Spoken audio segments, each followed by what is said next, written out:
భద్రత మీకు ఉంటుంది కాబట్టి మీ ముందుకొచ్చి ఎవరు ప్రశ్నించే లిబర్టీ లేదు కాబట్టి, ఆ స్వతంత్రం ఈ దేశంలో లేదు కాబట్టి ప్రధానిని ఎవరు ప్రశ్నించలేకపోతున్నారు. కానీ ఆంధ్ర రాష్ట్ర ప్రజల గుండెలు మండిపోతున్నారు. ఏ ముఖం పెట్టుకుని మోడీ గారు మళ్ళీ మళ్ళీ వస్తున్నారు మన రాష్ట్రానికి అని కాంగ్రెస్ పార్టీ ప్రశ్నిస్తుంది. మోడీ గారు 11 సంవత్సరాల క్రితం మన తిరుపతికి వచ్చి ప్రత్యేక హోదా 10 సంవత్సరాలు ఇస్తామని మాటిచ్చి వెళ్ళారు. ఇప్పటికి 11 సంవత్సరాలు అయిపోయింది. ఇంతవరకు ప్రత్యేక హోదా ఊసేలేదు. ప్రత్యేక హోదా ఇవ్వబోము అని కూడా నిస్సిగ్గుగా చెప్తున్నారు. అంటే మీ మాట మీద మీకెంత గౌరవం ఉందో ప్రజలు చూస్తున్నారు. ప్రత్యేక హోదా అన్నది విభజన హక్కు. ఆంధ్ర రాష్ట్రం విడిపోయినప్పుడు ఆంధ్ర రాష్ట్రం ఎంతగా కోల్పోయిందో ప్రజలందరికీ తెలుసు. ఆంధ్ర రాష్ట్ర ప్రజలకు ముఖ్యంగా తెలుసు. అయినా కూడా ప్రత్యేక హోదా విషయంలో మోడీ గారు ఇంతవరకు మోసం చేస్తూనే ఉన్నారు. ప్రత్యేక హోదా గురించి ఇప్పటి వరకు కూడా ఇస్తాము అని కానీ సానుకూలంగా కానీ స్పందించటం లేదు మోడీ గారు. అయినా కూడా చంద్రబాబు గారు, పవన్ కళ్యాణ్ గారు మద్దతు ఇస్తున్నారు. అంటే వీళ్ళకు ప్రజల సంక్షేమం ముఖ్యమా, ప్రజల అభివృద్ధి ముఖ్యమా, లేకపోతే వాళ్ళ రాజకీయ ప్రయోజనాలు ముఖ్యమా ప్రజలందరూ గమనిస్తున్నారు. మోడీ గారిని ప్రశ్నిస్తున్నాం. పోలవరం ప్రాజెక్టు కట్టాలి అన్నది మా విభజన హక్కు. పూర్తి ఖర్చులు కేంద్ర బాధ్యత తీసుకొని కట్టాలి అన్నది మా హక్కు. అయితే అది మాకు ఇచ్చిన హామీ అయితే ఇప్పుడు ఈరోజు పోలవరం ప్రాజెక్టుకు సంబంధించి 45 మీటర్లలో కాదు 41 మీటర్లకే కడతాము అని బహిరంగంగా పార్లమెంటులోనే చెప్పి కొన్ని నిధులు మంజూరు చేశారు. ఇది అన్యాయం కాదా అని మోడీ గారిని అడుగుతున్నాం.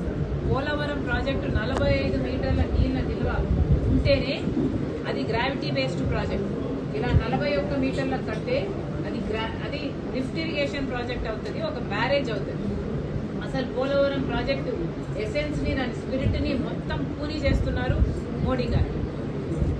పార్లమెంటులోనే ఇది అనౌన్స్ చేస్తే వైసీపీ అయినా, టీడీపీ అయినా, జనసేన అయినా ఏది మాట్లాడలేదు. మాకు 45 మీటర్లే కావాలి అని పార్లమెంటులో నిలదీసిన ఒక్క మగాడు లేడు, ఒక్క పార్లమెంటేరియన్ లేదు. ఇది ఎంత దురదృష్టకరమో ప్రజలందరూ ఆలోచించారు. మోడీ గారు విశాఖపట్నంకి వస్తున్నారు, సమాధానం చెప్పాలి. ప్రత్యేక హోదా గురించి సమాధానం చెప్పాలి, పోలవరం గురించి సమాధానం చెప్పాలి. అలాగే రాజధానికి కూడా అప్పులు ఇస్తున్నారు. మాకు అప్పులు కావాల్సింది, మాకు రాజధాని కావాలి. రాజధాని కట్టాల్సిన బాధ్యత కేంద్రానికి, రాజధాని పూర్తి చేసి ఇవ్వాల్సిన బాధ్యత కేంద్రానికి. ఈరోజు మాకు ఎందుకు అప్పులు ఇస్తున్నారు? ఈ అప్పులన్నీ మళ్ళీ మా మీద, మా బిడ్డల మీద పడతాయి. అంటే మనం మళ్ళీ భూమిని అమ్ముకొని కట్టుకోవాలి. మాకు ఏం అవసరం ఉంది? మోడీ గారు ఇవన్నీ సమాధానం చెప్పాలి. విశాఖపట్నం స్టీల్ కు సంబంధించి ఇంతవరకు కూడా ప్రైవేటైజ్ చేయబోము అని చెప్పటం లేదు మోడీ గారు. పార్లమెంటులో ఏదైతే ప్రైవేటైజ్ చేసే ఆలోచన ఉందో ఆ ఆలోచనకు మేము కట్టుబడి ఉన్నాము అని ఇటీవల కూడా ఒక కేంద్ర మంత్రి చెప్పారు. అంటే విశాఖ స్టీల్ ఎప్పుడు ప్రైవేటైజ్ చేస్తారో తెలియక బిక్కుమంటూ ఇక్కడ వాసులు బతుకుతున్నారు. ఇది చాలా అన్యాయం. అసలు ఏ కారణం లేకుండా 4000 5000 మందిని అకారణంగా తొలగించేశారు. ఇలా తొలగించుకుంటూ పోయి దాన్ని మెల్లగా కూని చేసే క్రమంలో పడ్డారు మోడీ గారు. ఇవన్నీ డైరెక్ట్ గా కాకపోయినా ఇండైరెక్ట్ గా చంద్రబాబు గారు సపోర్ట్ చేస్తున్నట్టే. ఎందుకంటే మోడీ గారు చేస్తున్న అన్యాయాలు ఏ ఒక్కటి ప్రశ్నించకుండా వాళ్ళకు కంటిన్యూస్ గా మద్దతు ఇస్తున్నారు చంద్రబాబు గారు. అంటే దాని అర్థం ఆంధ్ర రాష్ట్ర ప్రజలకు వెన్నుపోటు పొడుస్తున్నారు అని. మోడీ గారు విశాఖపట్నం వస్తున్నారు. వీటన్నిటి మీద కూడా ప్రజలకు సమాధానం చెప్పాలి. ఉత్తరాంధ్ర, రాయలసీమకు స్పెషల్ ఎకనామిక్ ప్యాకేజ్ ఇస్తామని చెప్పారు, నిధులు ఇస్తామని చెప్పారు. ఎంత ఇస్తున్నారు? ఎప్పుడు ఇస్తున్నారు? అసలు ఇస్తున్నారా లేదా? మీ ఆలోచన ఏమిటి? అసలు ఏ దానికి సమాధానాలు చెప్పకుండా, ప్రజలకు ఏ భరోసాను ఇవ్వకుండా ఈ పాటికి మీరు వస్తున్నారు. ఇప్పుడు యోగాంధ్ర అంటారు. అవసరమా? ప్రజలకు ఏం అవసరం అండి?